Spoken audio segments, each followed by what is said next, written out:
I must admit that I too, among hundreds of millions of educated people, was under the impression that the African slave trade was the sole responsibility of the Christian Europeans, the white race.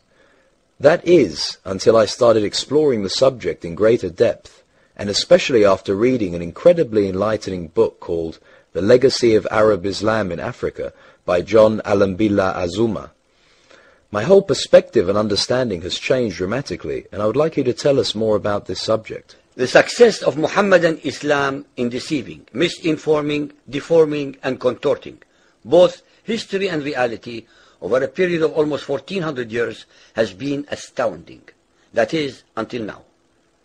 The greatest tragedy about this particular subject is that most of the descendants of African slavery, the black people in the Americas, around the world, as well as among the African blacks, are totally ignorant of the actual facts. Before we lose the concentration of our listeners, I would like to make the following statement and then prove it. That the worst, most inhumane and most diabolical institution of the black African slave trade was initiated, refined, perpetrated, and implemented by the Mohammedan Arabs and later aided and abetted by the black converts to Mohammedan Islam. I predict that, as usual, the two subcultures, those of denial of facts and of political correctness, will attack us without once disproving a single statement and or conclusion that we make. Slavery was not created by the white races, because it has existed throughout human history and practiced by every tribe, culture, civilization, racial group, and religion. In fact, the very word slavery has its root in the name Slav, based upon the Slavic peoples of Europe who were subjugated by other Europeans. It is not common knowledge that the Arabic word abd is synonymous with the meaning of slave.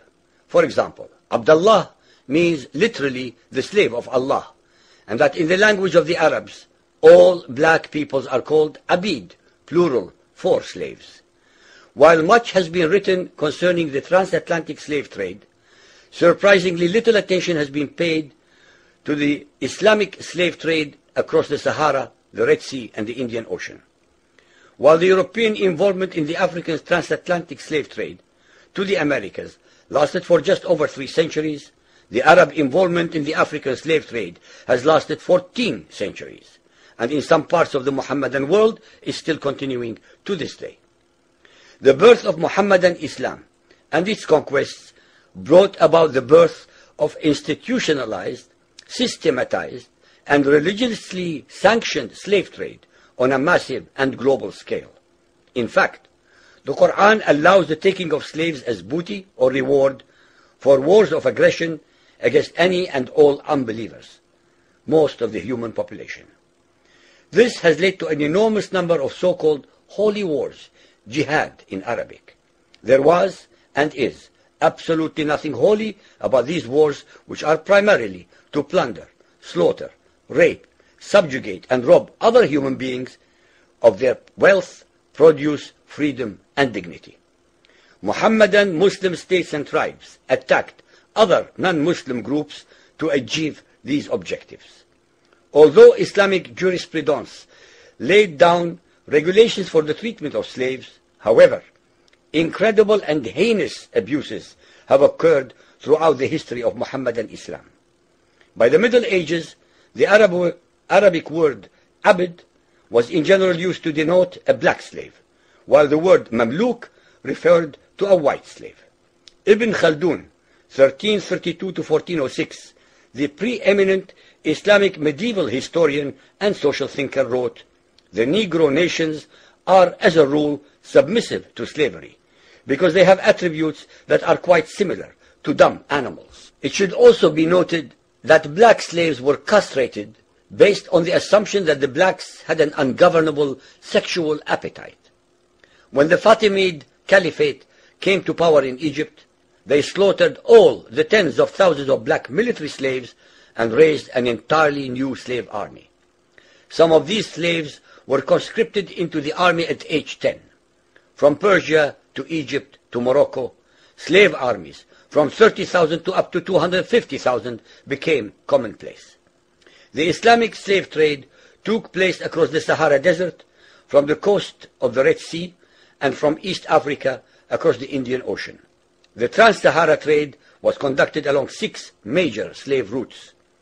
Just in the 19th century, for which we have more accurate records, 1.2 million slaves were brought across the Sahara into the Middle East, as well as a further 450,000 down the Red Sea and 442,000 from the East African coastal ports. That is a total of 2 million black slaves just in the 1800s. At least 8 million more were calculated to have died before reaching the Muslim slave markets. A comparison of the Islamic slave trade to the American slave trade reveals some extremely interesting contrasts. While 2 out of every 3 slaves shipped across the Atlantic were men, the proportions were reversed in the Islamic slave trade. 2 women for every man were enslaved by the Muslims. While the mortality rate of slaves being transported across the Atlantic was as high as 10%, the percentage of slaves dying in transit in the Trans-Sahara and East African slave market was a staggering 80 to 90%. While almost all the slaves shipped across the Atlantic were for agricultural work, most of the slaves destined for the Muslim Middle East were for sexual exploitation as concubines, in harems, and for military service. While many children were born to the slaves in the Americas, the millions of their descendants are citizens in Brazil and the United States today. Very few descendants of the slaves that ended up in the Middle East survived. While most slaves who went to the Americas could marry and have families, most of the male slaves destined for the Middle East were castrated, and most of the children born to the women were killed at birth. It is estimated that possibly as many as 11 million Africans were transported across the Atlantic, 95% of which went to South and Central America, mainly to Portuguese, Spanish, and French possessions. Only 5% of the slaves ended up in what we call the United States today. However, a minimum of 28 million Africans were enslaved in the Muslim Middle East. Since at least 80% of those captured by Muslim slave traders were calculated to have died before reaching the slave markets, it is believed that the death toll from 1400 years of Arab and Muslim slave raids into Africa could have been as high as 112 millions. When added to the number of those sold in the slave markets, the total number of African victims of the Trans-Saharan and East African slave trade could be significantly higher than 140 million people. What is obscene about this whole subject is the Muhammadan Muslim and Arab culture of denial regarding their complicity in the African slave trade, as well as the ignorance of black Muslims about the reality of their past and present conditions. The statistics and reports above are based upon the logbooks kept at the African slave ports, ship logs, travelers' reports, eyewitness accounts, etc.